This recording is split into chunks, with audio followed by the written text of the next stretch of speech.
రక్షించే సకల జ్ఞానమూర్తి.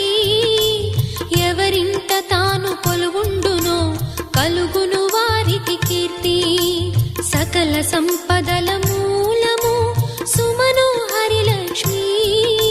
శ్రీ చక్రవాసిని మాత శ్రీ విష్ణు ధర్మ పత్ని. తనని నమ్మిన భక్తులకు దరిద్రమును బాపు. కొలిచెడి వనితల కొంగులలో బంగారము నింపు. అష్టలక్ష్ముల రూపున అవతారం దాల్చినది. కష్టములను తొలగించగా భూమిలో వెలసినది. లక్ష్మీదేవి కథ శ్రీ లక్ష్మీదేవి కథ. లక్ష్మీదేవి కథ శ్రీ లక్ష్మీ